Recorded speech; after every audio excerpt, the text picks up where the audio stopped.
Picture this, it's Halloween, but not as you know it. The year is 1917.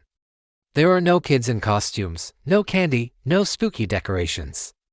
Instead, under the scorching desert sun of the Middle East, hundreds of men on horseback are preparing for what will become the last great cavalry charge in history.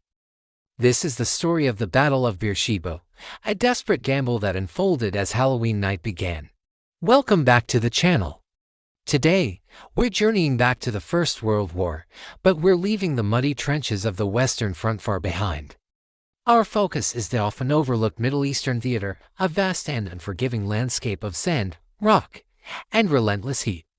Here, the British Empire, along with its Anzac forces that the Australian and New Zealand Army Corps, was locked in a brutal struggle against the Ottoman Empire. For months, the two sides had been stuck in a stalemate along the Gaza-Beersheba line, a formidable chain of Turkish defenses stretching from the Mediterranean coast deep into the desert. Breaking this line was crucial. Taking Gaza was the primary objective, but a frontal assault was deemed suicidal. The British commander, General Sir Edmund Allenby, needed a different plan, a bolder plan.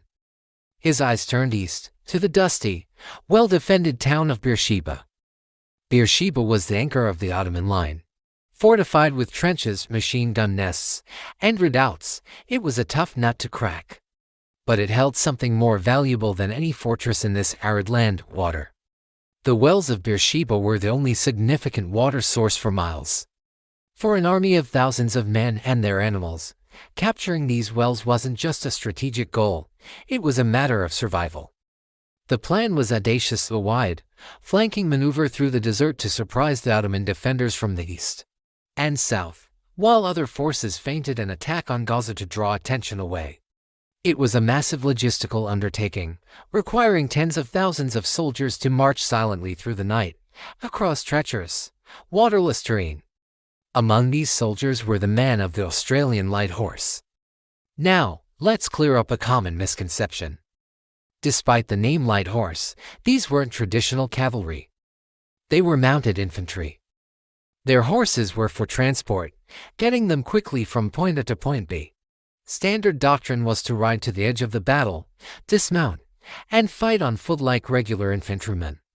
They were equipped with rifles and bayonets, not the sabers and lances of classic cavalry. This distinction is absolutely critical to understanding just how extraordinary the events of October 31st were.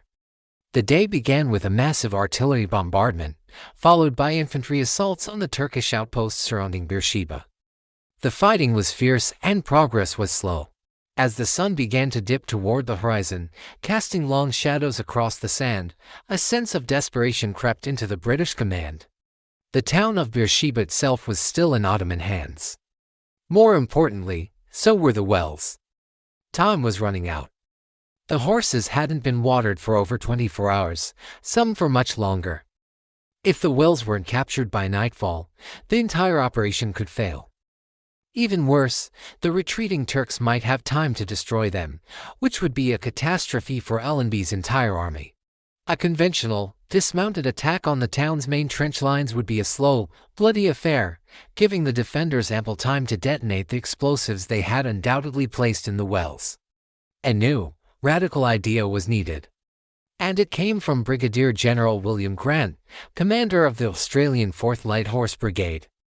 Looking across the 4 miles of open, flat ground between his men and the Ottoman trenches, he made a decision that would go down in legend. He ordered his men to charge. Not as mounted infantry, but as true cavalry. The 4th and 12th regiments, about 800 men in total, were to gallop straight at the enemy lines. But there was a problem. As mounted infantry, they didn't have sabers. Their only weapon for a mounted charge was the long, intimidating bayonet. "Use your bayonets as swords," was the order. "Hold them like this," Grant instructed, demonstrating a thrusting position. Imagine the scene.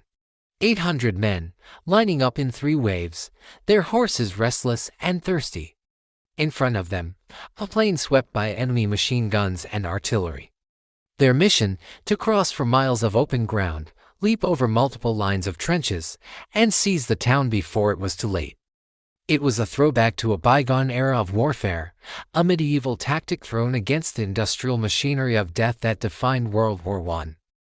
It was, by all accounts, a suicide mission. At 4:30 p.m., the order was given.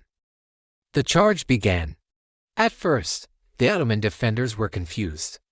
They likely assumed the Australians were simply riding to a point to dismount and fight on foot as usual. They adjusted their artillery sights for a range where they expected the horsemen to stop. But they never stopped. The walk turned into a trot and a canter, and finally a full pelt, earth-shattering gallop. The sheer speed and audacity of the attack caught the Turks completely off guard. Their artillery shells started falling behind the charging lines. The machine gunners, accustomed to firing at slow-moving infantry, struggled to track the fast-moving targets.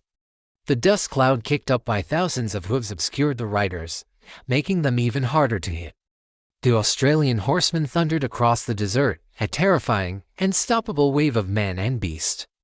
They cleared the first line of trenches in a great leap, some men dismounting to fight hand-to-hand with their bayonets, while the rest galloped on toward the second line. The Ottoman soldiers, many of whom had never faced a cavalry charge, were utterly demoralized. Some threw down their weapons and surrendered, others fled in panic. The charge swept through the defenses and into the streets of Beersheba itself. The fighting was chaotic and desperate, taking place in the failing light among the town's buildings. But the momentum was with the Australians. They quickly located and secured the precious wells, capturing most of them intact just moments before they were to be blown up. By sunset, the town of Beersheba had fallen. The victory was stunning and complete. The charge had achieved in minutes what might have taken days and cost thousands more lives in a conventional assault.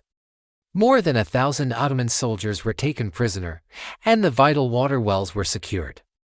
The psychological impact was immense. The fall of Beersheba shattered the southern anchor of the Ottoman defensive line, paving the way for the subsequent capture of Gaza and, a few weeks later, the historic city of Jerusalem. It was a turning point in the Sinai and Palestine campaign. As midnight arrived and October 31st came to a close, an eerie silence fell over the battlefield. The men of the light horse watered their heroic, exhausted mounts at the wells they had fought so hard to win. Their Halloween had been spent not with ghosts and ghouls, but by staring death in the face and charging straight at it. The charge at Beersheba was more than just a brilliant military victory. It was a poignant farewell to an entire era of warfare. It was the last echo of a time when courage, horsemanship, and the sheer audacity of a mounted charge could still win the day against machine guns and modern artillery. A final, glorious, and terrible spectacle, forever etched in history on a Halloween night in the desert. Thank you so much for joining me on this incredible piece of history. If you found this story as fascinating as I do, please hit that like button and subscribe for more deep dives into the past. Let me know in the comments what other historical events you'd like to see covered. Until next time, stay curious.